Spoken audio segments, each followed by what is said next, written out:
믿습니다.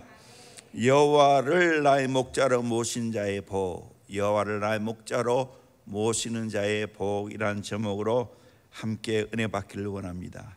제가 오늘 내용의 말씀은 한 30년 가까이 되었어요. 제가 그때 원고를 그렇게 내용을 보니까 와, 참 준비 잘했다. 이렇게 책을 많이 보고 이렇게 연구를 많이 했구나 하는 생각이 들었어요. 이 30년이 지나고 지금 설교하고 있는 겁니다. 물론 더 아름답게 다듬었지만 오늘 성령님이 놀랍게 역사하는 귀한 시간 되기를 주의 이름으로 축원합니다. 참 성도라면 시편 23편을 모르는 사람이 없을 겁니다. 죽인 몸 다음으로 암송을 많이 하고 있다고 생각합니다. 저도 이 시편 23편을 애송합니다. 특히 마음이 답답하고 괴로울 때 이 시편 말씀을 암송하고 묵상하면 다시 샘을 얻습니다. 여호와 하나님이 나의 목자신데 내가 뭐 걱정하나? 여호와 하나님이 목자 되심을 내가 인정하고 받아들이면 다시 내 마음의 감격과 기쁨의 찬양이 터져나오는 것을 보게 됩니다. 성 어거스틴은 시편의 유명한 시편 119편을 하나님의 나그네에 심겨진 생명나무로 비교한다면 이 시편 23편은 생명나무 주변에 만발한 아름다운 꽃들과 같다라고 말했습니다. 스펄전은 신음하며 슬퍼하는 고통의 한밤중에 다할 수 없이 부드럽고 감미로운 사랑의 음성으로 소망과 기쁨을 싣고 오는 종달새의 합창과 같은 시이다 라고 말하고 있습니다. 헨리 피처라는 설교가는 사람이 낳을 수 있는 시 가운데 이보다 더 아름답고 위대한 시는 없을 것이다 라고 말했습니다. 프레드릭 마이어는 이 시는 인간의 깊은 슬픔을 잊게 하였고 가난한 자를 위로하였고 낙심한 군대의 격려의 노래가 되었고 병자의 마음을 위안케 했다. 제수를 방문한 천사처럼 사슬을 끊고 자유의 노래를 부르게 하였고 노예를 주인보다 더 자유롭게 하였고 순례자의 노래가 되며 마지막 하나님의 품으로 날아가는 영원한 음악이 될 것이다 라고 말했습니다. 이 시편 23편은 시편의 다이아몬드와 같습니다. 우는 자에게 치료를, 불안해하는 자에게 평안을, 절망한 사람에게는 소망을 던지는 생명의 찬가입니다. 그래서 시편 23편은 최대시라는 별명이 붙여져 있습니다. 또 시편 23편을 잘 이해하기 위해서는 시편 22편, 시편 24편을 알아야 됩니다. 관계성이 있습니다. 시편 22편은 예수 그리스도의 십자가의 고난을 묘사한 고난의 시입니다. 시편 24편은 영광의 왕으로 재림하신 그리스도를 묘사하고 승리의 개성가를 부르는 시입니다. 이 시편 23편은 갈보리 십자가의 언덕을 지난 성도들이 영광의 재림을 바라보고 푸른 초장 쉴 만한 물가로 인도하시는 목자의 인도와 보호를 받으며 부족함이 없는 풍족한 삶을 살게 되는 순례자의 노래다, 그렇게 말하고 있습니다. 다시 말씀드리면 과거의 갈보리 십자가의 구원의 은총을 받은 성도들이 미래의 영광의 주로 오시는 예수 그리스도를 바라보고 오늘의 여호와를 나 목자로 모시고 부족함이 없는 풍족한 삶을 살게 될 것을 목자의 심정으로 노래한 것이 시편 23편입니다. 시편 23편의 총 주제는 1절 말씀이죠. 여호와는 나의 목자시니 고백하고 있습니다. 여기 보면 여호와는 나의 목자라고 했습니다. 우리의 목자라고 말하지 않습니다. 나라는 말이 14번 나옵니다. 하나님은 결코 추상적이고 관념적인 우리의 목자가 아닙니다. 다윗과 하나님의 관계가 너무나 분명하고 확실한 개인적인 관계를 맺는 것처럼 오늘날 또 하나님과 나 사이의 일대일 관계, 인격적인 관계가 형성되어져야 됩니다. 여호와 하나님이 나의 목자인 줄로 믿습니다. 우리 한번 같이 합시다. 여호와 하나님은 나의 목자이시다. 아멘. 여호와 하나님은 나의 목자이십니다. 나의 목자이십니다. 제가 어린 시절에 불렀던 이 찬송, 그것이 오늘까지 유효하고 있습니다. 여호와는 나의 목자시다. 사실 이 시편 23편을 주제로 한 여러 노래들이 참 많이 있지요.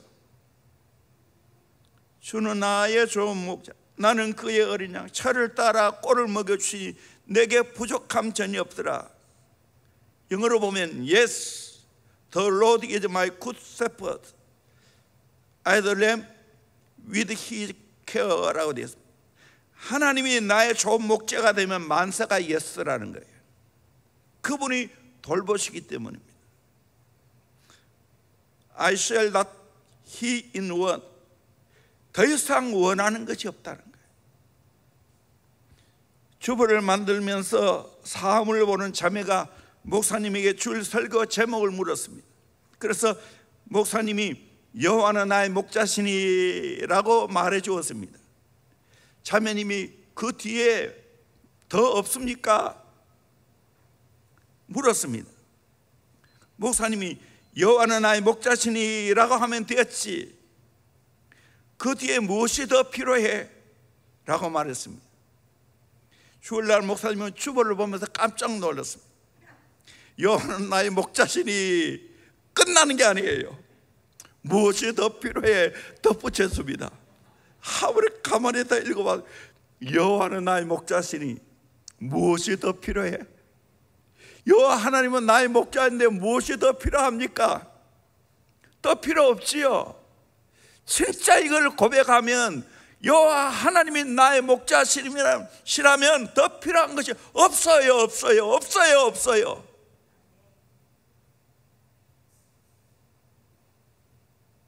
여호와를 나의 목자로 고백하는 자는 어떤 면에도 부족함이 없는 만족한 삶을 살게 됩니다. 여호와를 나의 목자로 모시며 어떤 복을 받고 살아가는가?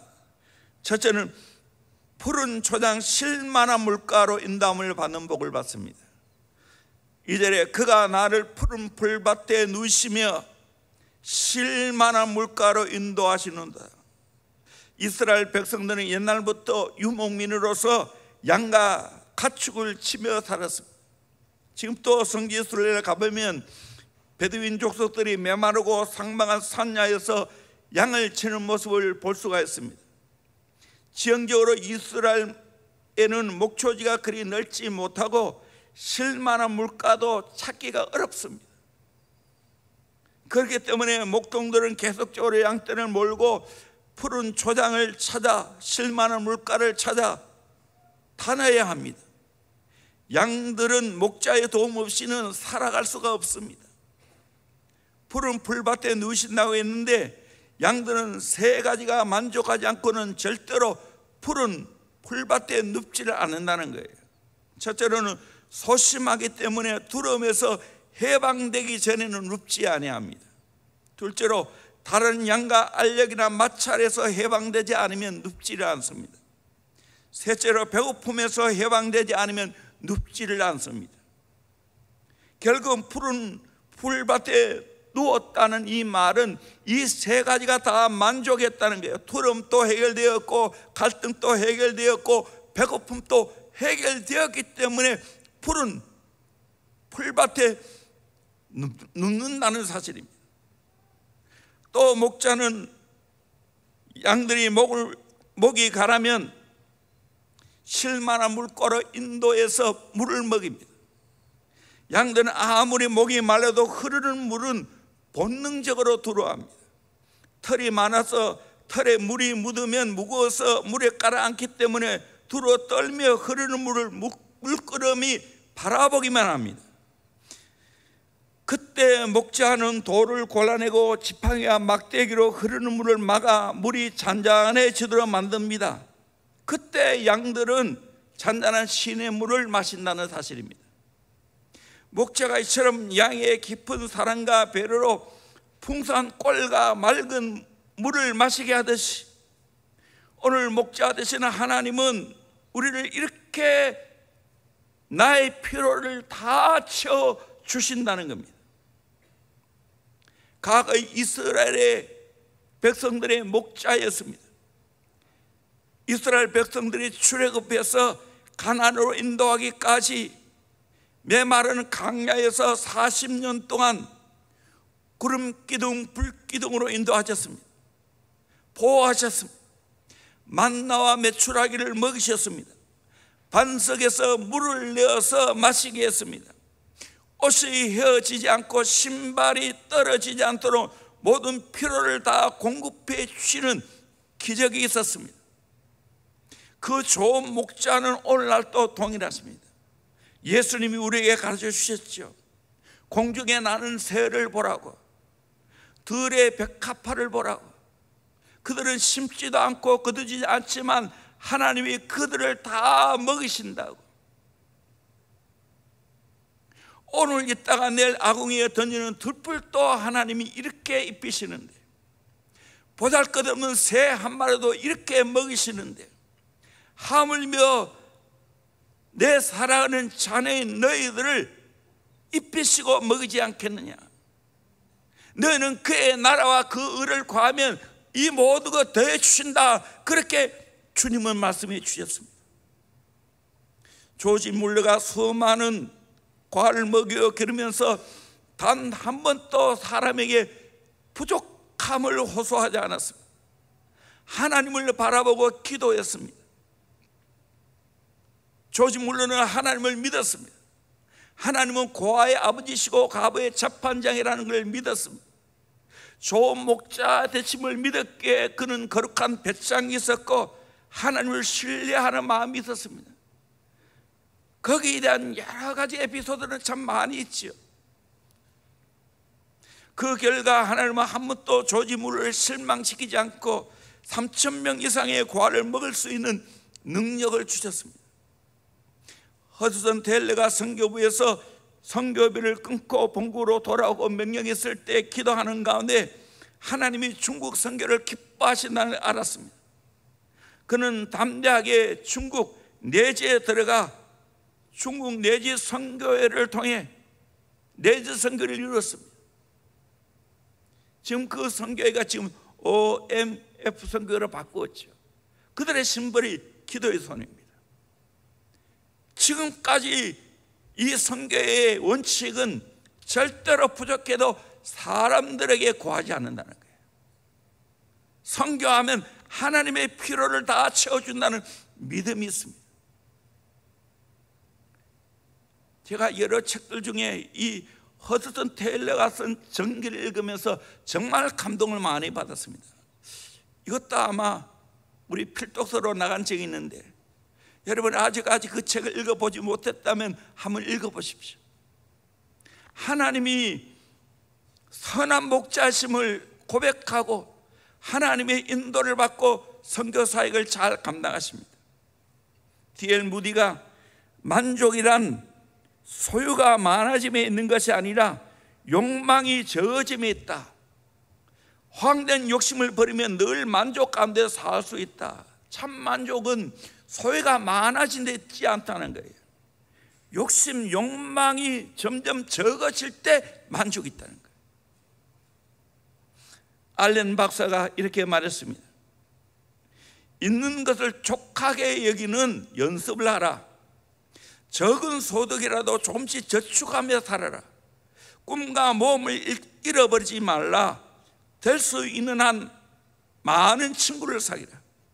최선을 다하여 항상 길이 열리는 것을 믿어라 라고 했습니다. 선교 한국 90에 참여를 했습니다.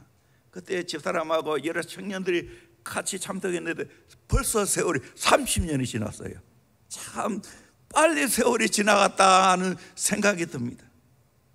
그때 가장 인기 있는 선교사님이 아마존에 선교하시는 김성준 선교사님이었습니다. 이분의 신앙은 참으로 놀랍습니다. 이도훈 목사님이 이런 감동 어린 간증하는 것을 읽어본 적이 있습니다. 브라질 원주민 선교하고 계시는 김성준 선교사님에게 선교 헌금을 보냈다는 겁니다. 그런데 그 선교 헌금이 다시 돌아왔다는 거예요. 그 후 이도훈 목사님과 함께 사역하고 있던 전도사님이 김성준 선교사님을 만나게 되었는데, 선교사님이 하시는 말씀이 나보다 가난한 사람이 많은데 나는 이것으로 족합니다. 내게는 좋은 목자 되시는 하나님이 계시는데 그 헌금은 더 좋은 곳에 써주세요. 이렇게 선교 헌금을 돌려보내는 김성준 선교사의 배짱과 패기와 만족과 여유가 어디서 나왔겠습니까? 하나님이 내 인생에 좋은 목자, 나의 목자라는 것을 믿었기 때문입니다. 여러분, 이걸 믿어야 됩니다. 사도 바울도 마찬가지입니다. 빌립보서 4장 11절 13절까지 말씀을 같이 보도록 합니다. 시작. 내가 궁핍함으로 말하는 것이 아니니라. 어떠한 형편에든지 나는 자족하기를 배웠노니 나는 비천에 처할 줄도 알고 풍부에 처할 줄도 알아. 모든 일 곧 배부름과 배고픔과 풍부와 궁핍에도 처할 줄 아는 일체의 비결을 배웠노라. 내게 능력 주시는 자 안에서 내가 모든 것을 할 수 있느니라. 아멘. 어떠한 형편이든지 자족을 배웠다고. 비천, 풍부, 배부름, 배고픔, 풍부, 궁핍, 그 모든 상황에 처할 줄 아는 일체의 비결을 배웠다고 했습니다. 그리고 내게 능력 주신 자 안에서 내가 모든 것을 할 수 있느니라. 내게 능력 주신 자, 이것이 중요합니다. 그 안에서 내가 할 수 있는 겁니다. 내게 능력 주신 자를 빼버리면 인간적인 적극적인 사고방식입니다. 그거 아니에요. 내게 능력 주신 자 안에서 내가 모든 걸 할 수 있는, 유명한 19절 말씀이 있죠. 나의 하나님이 그리스도 예수 안에서 영광 가운데 그 풍성한 대로 너희 모든 쓸 것을 채우시리라. 믿으십니까? 하나님은 나의 모든 쓸 것을 채워주실 줄로 믿습니다. 하나님은 내 욕심에는 채워주지 않지만 내 필요에는 채워주십니다. 시편 34편 10절에 보니까 젊은 사자는 궁핍하여 줄일지라도 여호와를 찾는 자는 모든 좋은 것에 부족함이 없으리로다 말씀하고 있습니다. 믿으세요? 저도 20살에 제대로 예수님 만나고 하나님을 나의 목자로 모시고 오늘까지 살아오는데, 때로는 정말 물질적으로 궁핍함도 있었지만 그거는 연단의 기간이었고, 그걸 다 지나고 나니까 정말 부족함이 없게 하셨습니다. 이후에 저는 정말 지금도 마찬가지고 내 노후, 내 어떤 것 때문에 내가 고민하면서 내가 주의 사역에 방해되지는 않습니다.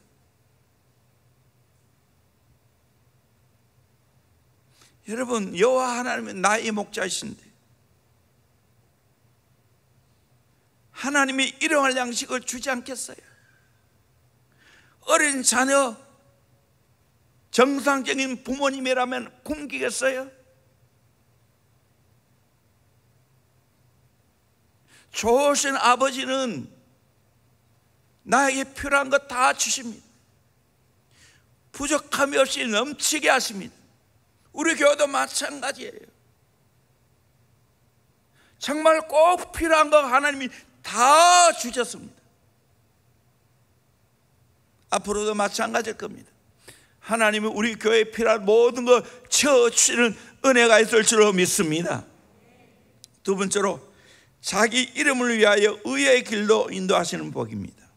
3절 보니까 내 영혼을 소생시키시고 자기 이름을 위하여 의의 길로 인도하시는다. 때로는 내 영혼이 낙심되고 내 영혼이 쓰러질 때도 있죠. 그때 나를 소생시킨다는 거예요. 또 자기 이름 때문에 의의 길로 나를 인도하신다는 거예요. 아무리 하나님을 목자로 고백하고 살아가는 자라 할지라도 때로는 넘어지기도 하고 내 마음대로 물을 떠나 헤맬 때가 있습니다. 양들이 초장에 놀다가 움푹 파여진 웅덩이에 빠지기도 하고 여러 잡목에 걸려 넘어지기도 하고 간혹 좋지 못한 사람들이 함정을 만들어 놓고 그 위에 목초를 덮어 놓으면 양이 풀을 뜯다가 그곳에 빠집니다. 그러다가 목동들이 찾지 못하면 함정을 맡는 사람이 그 양을 가져갑니다. 그런데 양들이 자빠지면 결코 혼자서는 일어나지 못한다는 거예요. 자빠져서 내 다리를 위로 허공에 들면 허적거리다 캐진 맥진하여 죽고 만다는 거예요. 이때 목동들이 자빠진 양들을 즉시 일으켜 죽음에서 소생시킵니다. 뿐만 아니라 양들은 물을 떠나 제 멋대로 가려고 할 때가 있습니다. 제 멋대로 가다가 길을 잃고 낭떠러지에 떨어지기도 하고 가시덤불에 걸리기도 하고 서린장 가시에 걸려 죽음 직전에 놓은 양을 목자는 찾습니다. 양의 울음소리를 듣고 그곳에 가서 그 양들을 찾아 기쁨으로 메고 오는 겁니다. 그 중에 습관적으로 물을 떠나는 양은 목자가 다리를 살짝 부러뜨려 놓는다고 합니다. 그리고는 부러진 다리에 조각목을 대고 붕대를 감아 놓는다는 거예요. 그러면 그 양은 치료되는 기간 동안 철저하게 목자를 의지하는 법을 배우게 된다는 거예요. 우리의 영혼이 이와 같이 깊은 낙심과 소령에 빠지기도 하고 목자를 떠나 내 마음대로 유리방황하며 헤맬 때가 있지 않습니까? 이때 좋은 목자 대신 하나님은 그냥 내버려 두십니까? 아닙니다. 나를 소생시킵니다. 자기 이름 때문에 나를 의의 길로 인도하십니다. 이미 내가 하나님의 자녀로 선택받았기에 하나님은 자기 이름 때문에 나를 의의 길로 인도하십니다. 양이 왜 넘어집니까? 네 가지 이유라고 말합니다. 편안하고 눕기 쉬운 움푹한 땅, 안락한 곳을 찾다가 넘어진다는 거예요. 양의 털이 너무 길면 잡목과 숯불에 걸려 넘어집니다. 몸이 지나치게 비대하면 넘어집니다. 너무 지쳐 있으면 넘어집니다. 오늘 또 어떻게 보면 우리 양 같은 우리 사람 이런 이유로 넘어질 수 있습니다. 우리의 영혼이 절망과 낙심의 소리에 넘어지는 것도 편안하고 안락한 것만 찾고 세상의 나쁜 습관과 얽매기 쉬운 죄의 유혹에 사로잡혀서 넘어지는 겁니다. 세상 것으로 가득 차서 지나치게 비대하면 탈진 상태가 오는 겁니다. 그래서 넘어집니다. 우리가 넘어지거나 아주 넘어지지 아니하면 넘어지지만 아주 넘어지지 아니하는 것은 주님이 의로운 오른손으로 우리를 붙들어 주시기 때문입니다. 우리가 잘나서가 아니고 자기 이름 때문에 의의 길로 인도하신다는 거예요. 나의 목자이기 때문에 인도하신다는 거예요. 뿐만 아니라 어느 길로 가야 될지 몰라 방황할 때 선한 목자 하나님은 나를 안고 의의 길, 올바른 길로 인도하십니다. 이것은 내가 절대로 잘나서가 아닙니다. 선하신 목자의 자기 이름 때문입니다. 성경을 읽어보세요. 이스라엘 백성들이 세상에 취하고 그렇게 자기 마음대로 살아가지만 하나님은 결코 버리지 않습니다. 징계해서라도 다시 하나님이 돌이키게 만듭니다.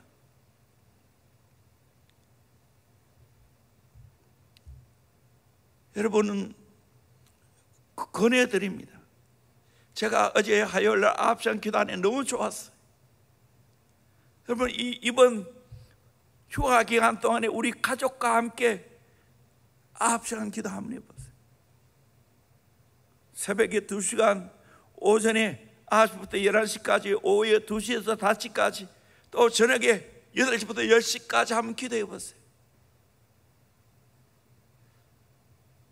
이번 너무 좋았어요.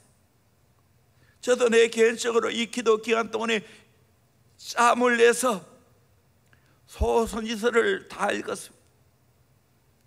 읽으면서 정말 하나님은 돌아오기를 그토록 기다리고 있구나. 그리고 호사의 말씀처럼 여호와를 알라, 힘써 여호와를 알자라고 말하고 있어요.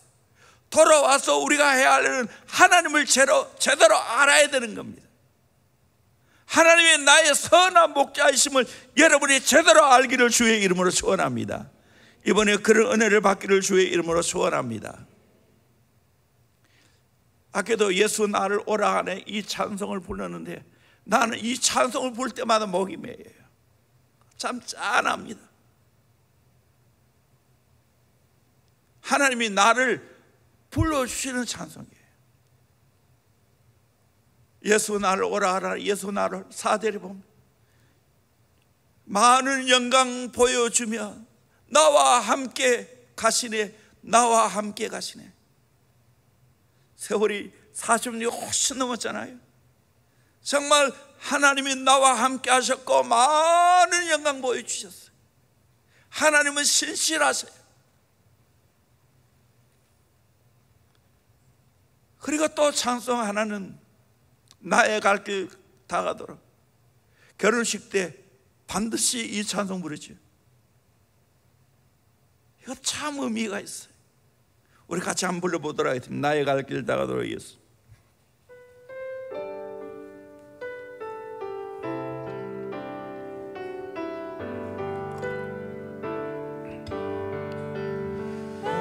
나의 갈 길 다가도록 예수 인도하시니 내 주 안에 있는 긍휼 어찌 하리요. 믿음으로 사는 자는 나를 위로받겠네. 무슨 일을 만나든지 난 사형통하리라. 무슨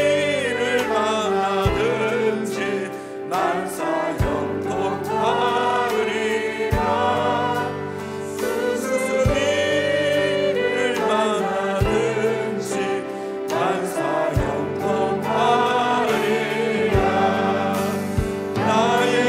나의 갈 길 다가도록 예수 인도하시니 어려운 일 당한데도 조카를 내주시네. 나는 심히 고난하고 영도 매우 바란다. 나의 앞에 반석에서 샘물나게 하시네. 나의 앞에 반석에서 샘물나게 하시네. 나의 갈 길 다가도록 예수 인도하시니 그의 사랑 어찌든지 말로 할 수 없구나. 성령 나는 영원 하늘 나라 날 때에 영영 부를 나의 찬송 예수 인도하시네. 영영 부를 나의 찬송 예수 인도하셨네.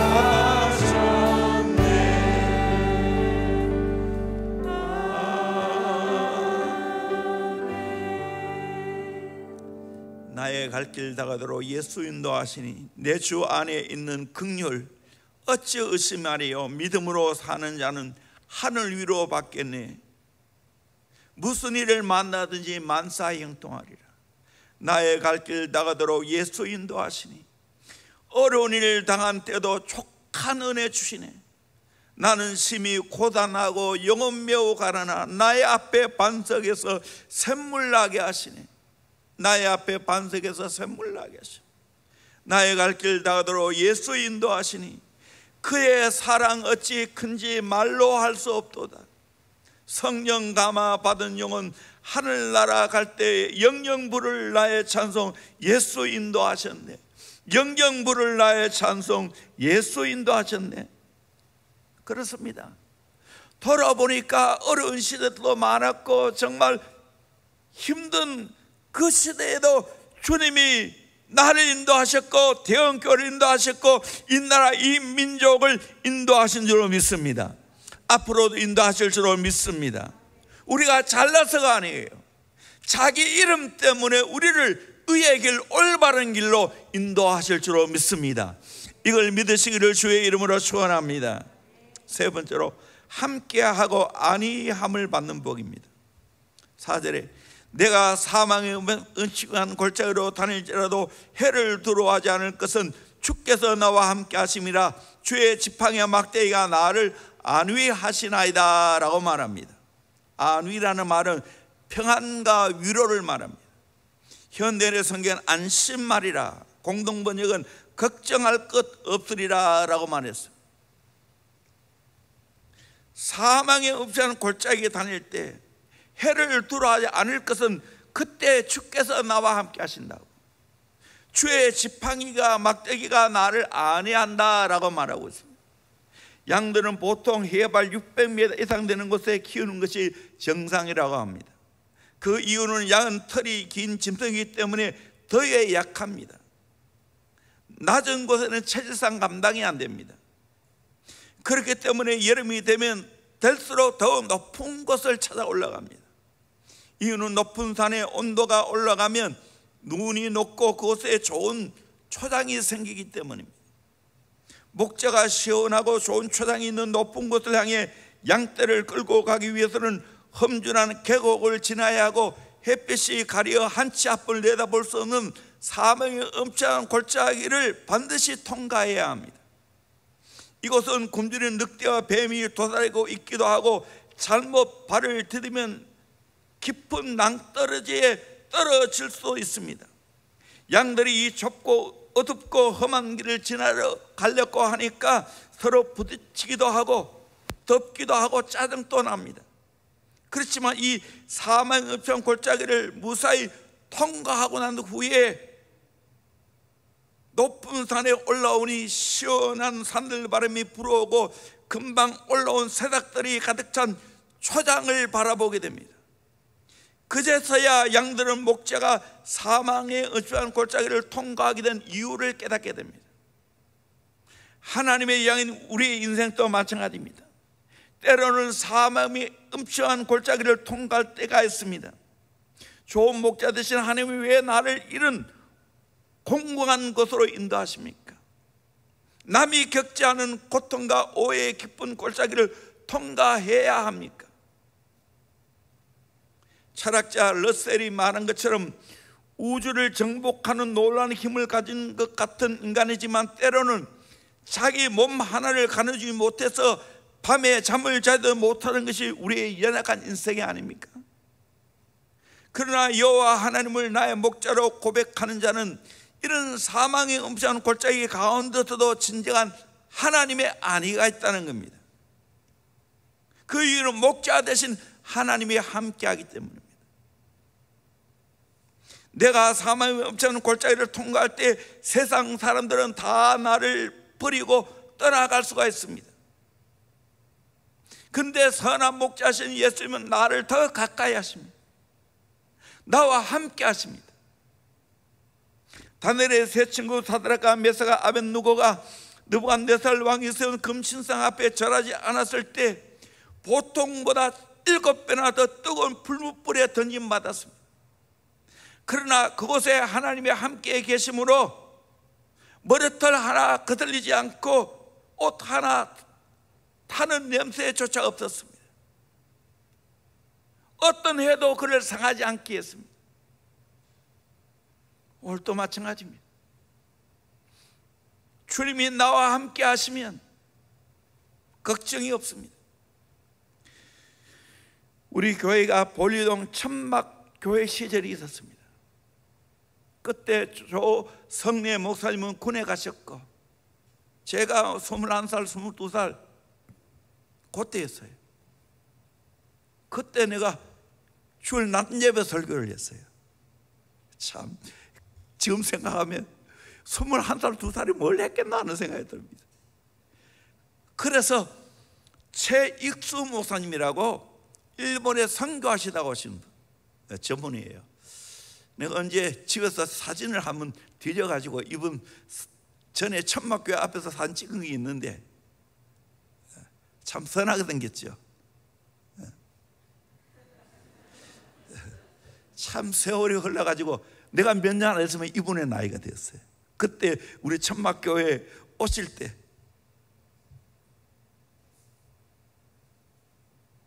처음 오셔서 시편 23편을 읽으시고 자신의 간증을 한 번에 다 못 끝내시고 두 번인가 세 번인가 줄 낮마다 나누어서 설교를 하셨습니다.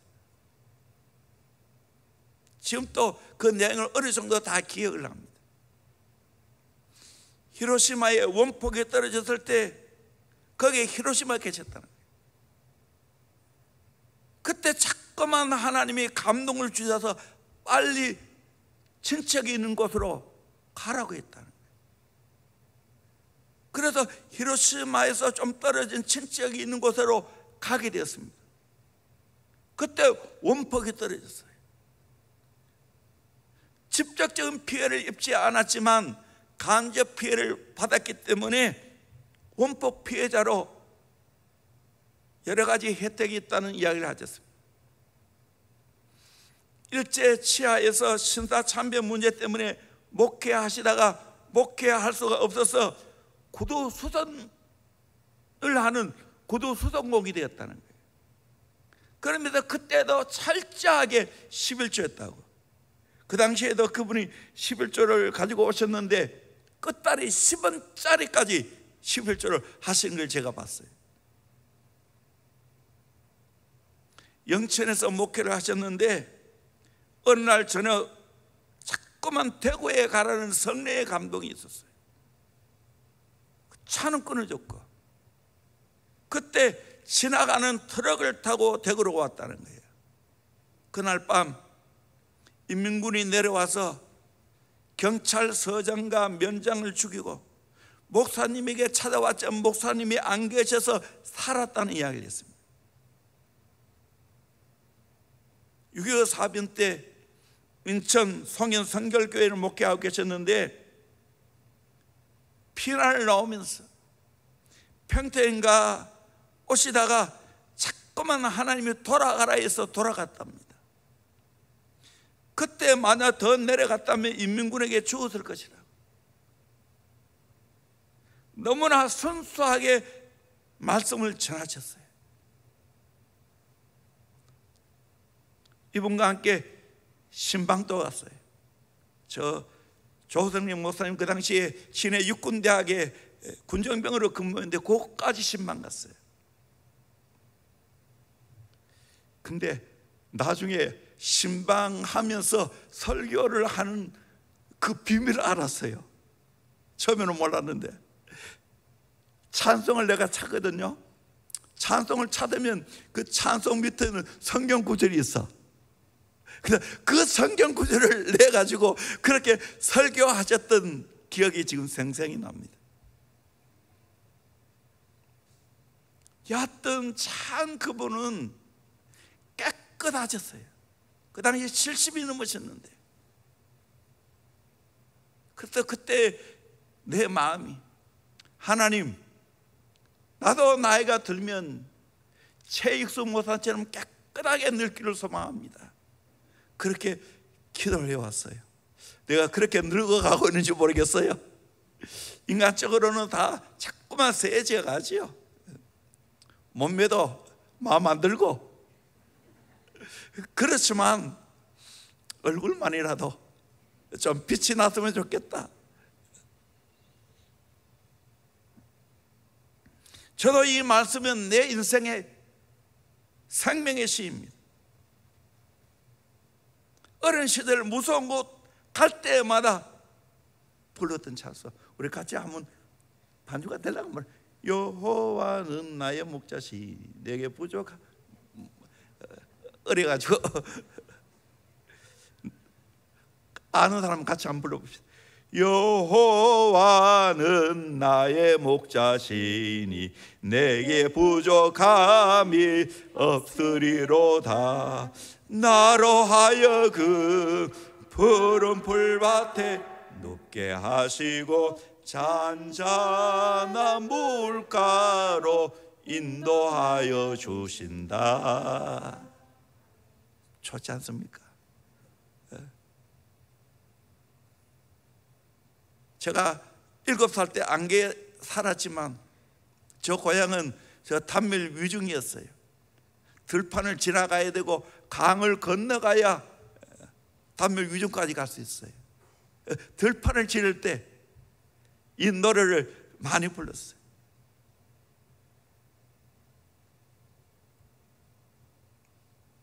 내 인생에 가장 고통스럽고 정말 사망의 음침한 골짜기를 통과할 때 그때 주님은 나와 함께 하십니다. 이런 발자국이라는 시 여러분 잘 알지 않습니까? 하도 많이 들어서 내가 뼈버렸어요.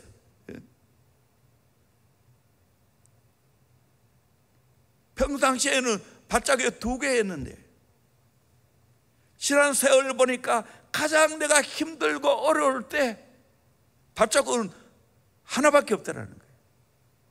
물었다네. 왜 그때 내 인생 가장 힘들고 어려울 때 왜 발자국이 하나밖에 없습니까?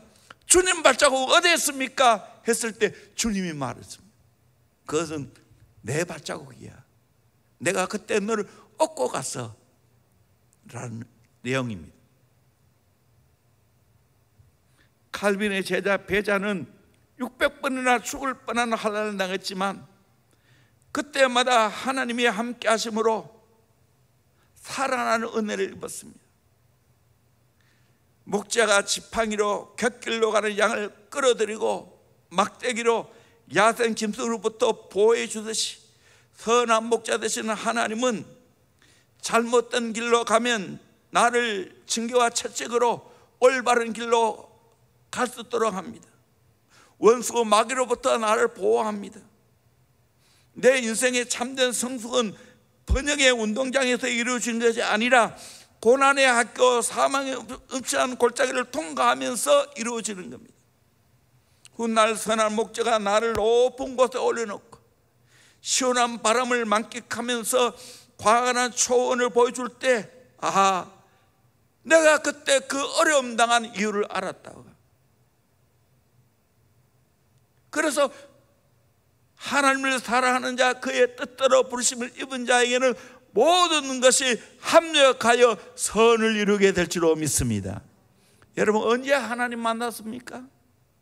인생이 어려울 때 아닙니까? 저도 내 인생의 실패와 어려움 속에 간절히 하나님을 찾을 때 하나님 만났습니다. 하나님이 나를 불러주시고 오늘까지 그 어려운 가운데 안위해 주셨습니다. 이 안위는 환경과 조건 때문에 주어진 것이 아니라 하나님이 주시는 참된 평안과 위로입니다. 네 번째로, 시간이 많이 갔는데 마지막까지 해야 되겠죠. 참 갈등이 되네요. 여기까지 합시다. 어떻게 할까요? 예? 계속해요. 예. 오늘 이해하고, 예. 제가 30년 만에 올리는 이 말씀이에요. 네 번째로, 인정과 승리의 복입니다. 5절 보니까 주께서 내 원수의 목전에서 내게 상을 차려주시고 기름을 내 머리에 부으셨으니 내 잔이 넘치나이다. 이 말씀은 시편 23편의 절정입니다. 목동 다윗의 가거를 회상하며 수많은 원수들이 다윗을 괴롭히고 상처를 주었습니다. 그때 하나님께서는 그 원수들이 보라는 뜻이 큰 연회를 베풀어 주었다는 거예요. 여기다 기름을 머리에 바르는 것은 기분에게 환대와 존경함을 나타내기 위한 의식입니다. 잔이 넘친다는 것은 신분이나 행위 이상으로 풍성하게 분에 넘치게 대접을 받는 걸 말합니다. 여호와를 나의 목자로 고백하는 자라 할지라도 때로는 상처와 고통과 역경을 겪을 수가 있습니다. 그러나 최종적으로 하나님이 나를 인정해 주실 줄로 믿습니다. 최종적으로 나를 성대의 잔을 들게 하실 줄로 믿습니다. 저는 이걸 믿습니다. 지금부터 이것을 기대하면서 하나님 바라보고 있을 때가 있습니다. 이 시는 다윗의 자서전적인 고백이기도 합니다. 비천한 목동 다시 수많은 사명의 은평 골짜기를 통과한 후에 결국 영광스러운 왕의 자리에 올라서 수많은 원수들의 손에서 지켜주시고 원수의 목전에서 풍성한 대접을 해 주셨습니다. 거기에 대한 감사와 찬송입니다. 잔이 넘치게 해 주셨습니다. 우리가 아무리 고생한들 다윗처럼 고생했겠습니까? 다윗의 과거를 회상해 보면 그야말로 기가 막힌 어려움을 당했습니다. 장인 어른 사울에게 쫓겨다니면서 광야에서 부귀처럼 울며 고단한 밤을 수없이 보내야 했습니다. 유대 광야 가보세요. 메마릅니다. 그런 가운데 오랜 시간을 지내야 했습니다. 그리고 사랑하는 아들 압살롬의 반역으로 배신했으라는 고통을 감수해야 됐고, 시므이가 티끌을 날리며 퍼붓는 악담과 저주를 온몸에 덮어 써야 했습니다. 그러나 다윗은 악을 악으로 갚지 아니하고 선으로 악을 갚고 목자 되신 여호와께 그 모든 것을 맡겼습니다. 때가 될 때 하나님이 이 다윗을 인정하시고 원수 앞에서 큰 연회를 베풀어서 근사하게 상을 차려주셨습니다. 머리에 기름을 부어주셨습니다. 너가 존귀한 자라고. 그리고 잔이 넘치게 해주셨습니다. 파격적인 대우를 해주었다는 겁니다. 다윗의 마음이 이로 인하여 얼마나 감사했겠습니까? 인간적인 수단과 방법으로 원수를 이기는 승리는 잠시입니다. 마음에 진한 기쁨을 느끼지 못합니다. 그러나 하나님이 나를 높이 들어 이기게 하시고 존귀하게 할 때 진짜 감격이 있는 겁니다. 그날을 기다려야 됩니다. 그날까지 내가 기다리는 겁니다. 하나님 바라보고 호소하는 겁니다.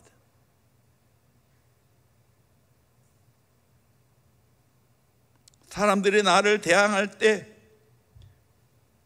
대항하지 마시기 바랍니다. 사람이 나에게 무슨 말을 하든지 신경 쓰지 말고 상관하지 마세요.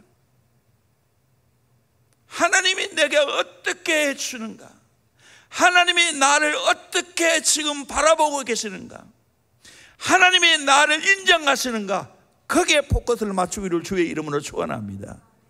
저는 이런 훈련을 계속 해가고 있어요.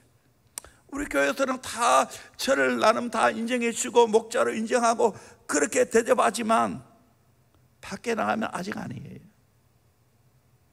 심지어 노예 가도 아직 아니에요. 조심조심합니다. 우리 교회가 시기의 대상이 될까 두려워합니다. 그러면서 하나님이 내 편 되어 주시고 하나님이 손들어 주시고 하나님이 나를 인정해 주시고 하나님이 파격적인 대우해 주신 것을 기대합니다. 그 하나님의 손을 기다립니다. 우리 교회가 앞으로 정말 한국에서 또 세계적으로 그렇게 하나님이 인정해 주실 그날을 저는 기대하고 있습니다. 그때를 기대하고 있습니다.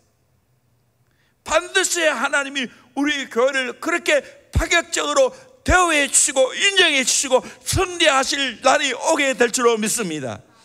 그날을 기대하기를 주의 이름으로 축원합니다. 바울의 승리의 창간을 너무나 잘 알 수 있지 않습니까? 로마서 8장 35절에서 39절까지 말씀을 같이 보도록 합니다. 시작. 누가 우리를 그리스도의 사랑에서 끊으리요? 환난이나 곤고나 박해나 기근이나 적신이나 위험이나 칼이랴.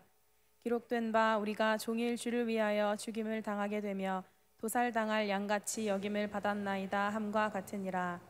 그러나 이 모든 일에 우리를 사랑하시는 이로 말미암아 우리가 넉넉히 이기느니라.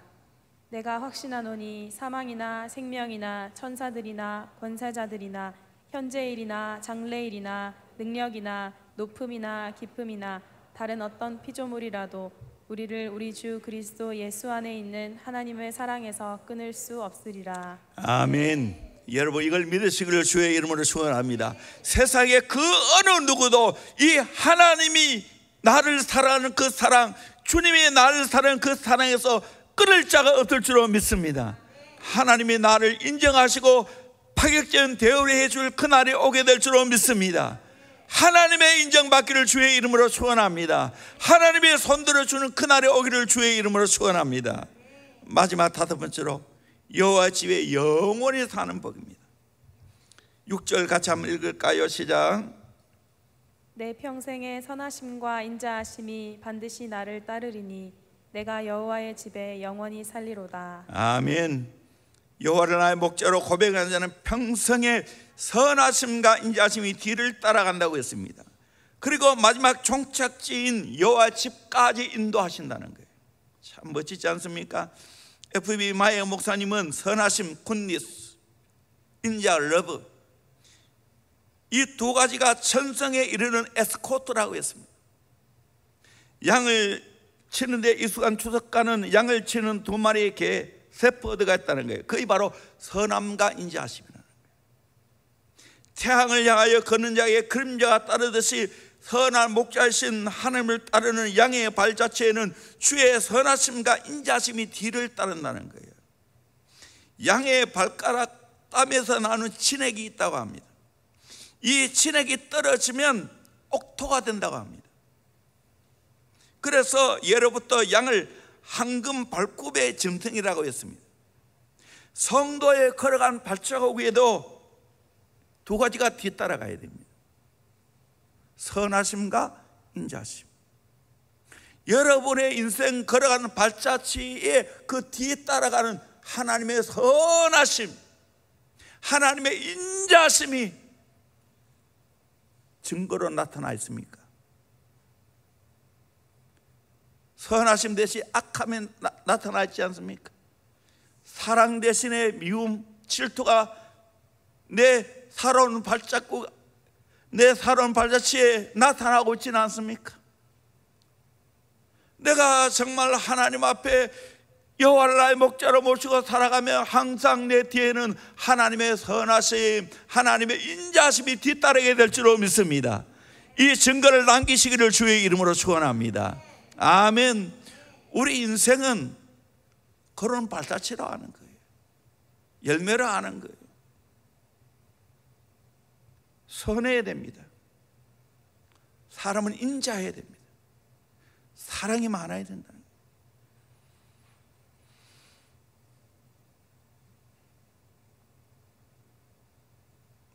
이제 마지막으로 양이 안식할 곳이 어디입니까?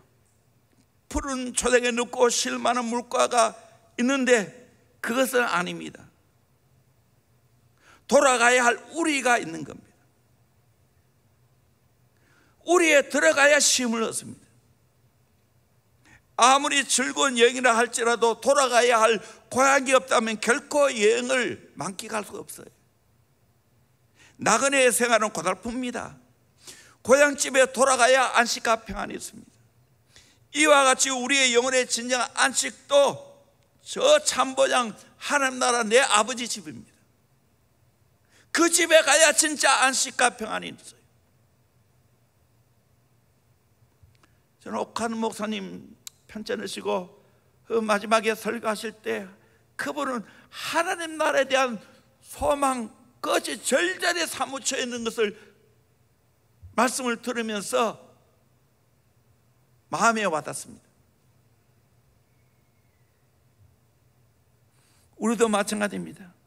여호와를 나의 목자로 삼는 다윗은 인생의 마지막 안식처 하나님 나라 아버지 집에 대한 확신과 소망으로 가득 차 있어야 됩니다. 다윗은 미래에 대해 불확실한 가운데 두고 봐야 알지 아니었어요. 내가 여호와의 집에 영원히 가리로다. 내가 여호와의 집에 영원히 가리로다. 할렐루야. 아멘. 저보다 나이가 많으신 어르신들 걱정하지 마세요. 내가 영원히 하나님 나라 가서 그 아버지 집에 거하게 될 줄로 믿습니다. 그 나라가 나의 참 본향입니다. 여기는 나그네 세상이에요. 거기에 진정한 안식이 있습니다. 거기에 하늘의 상급이 있는 겁니다. 그 나라를 바라보고 살아가야 됩니다. 세상에서 가장 불쌍한 사람이 누구입니까? 자기를 사랑으로 맞이할 가정이 없는 사람입니다. 세상적으로 아무리 성공하고 부유하고 지위를 가졌다 할지라도 사랑으로 나를 맞이해주는 식구가 없다면 불행하지. 인생 마지막 끝나는 날 자기를 맞이해 줄 집이 없고 사랑하는 분이 없다면 가장 비참한 겁니다. 그게 지옥이에요. 지옥의 사자가 기다린다면 얼마나 불쌍하겠어요. 저와 여러분은 그렇지 않은 줄로 믿습니다. 내가 돌아가야 할 아버지 집이 있습니다. 그 아버지가 나를 맞아 주실 줄로 믿습니다. 천군 천사들이 나를 맞아 줄 줄로 믿습니다. 그날을 기한 요한복음 14장 1절 이하에 너희는 마음에 근심하지 말라. 하나님 믿으니 또 나를 믿으라. 내 아버지 집에 갈 곳이 많도다. 가서 너를 위해 처소를 예비하면 너를 영접하여 나 있는 곳에 너희도 있게 하리라. 주님과 함께 있게 될 줄로 믿습니다. 영어 성경에는 집을 거처를 맨션이라고 보이네요. 우리나라는 맨션은 조그만 집이죠. 그러나 외국의 맨션은 500평, 600평입니다. 아주 좁고 큰 집을 가리키는 겁니다. 그러면 여러분, 이 땅에 내 집이 없다고 실망하거나 낙심하지 말기를 주의 이름으로 축원합니다. 하늘나라 큰 집이 있는 줄 믿습니다. 하나님 나라는 다이아몬드를 밟고 다닙니다.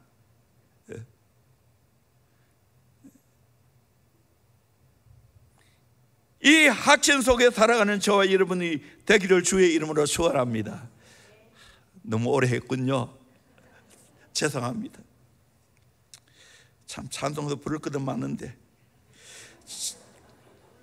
생략하겠습니다. 저 멀리 배는 나의 시온섬. 참 많이 불렀는데 요즘은 잘 안 부르는데 같이 한번 합시다. 불러낼지 모르겠어요.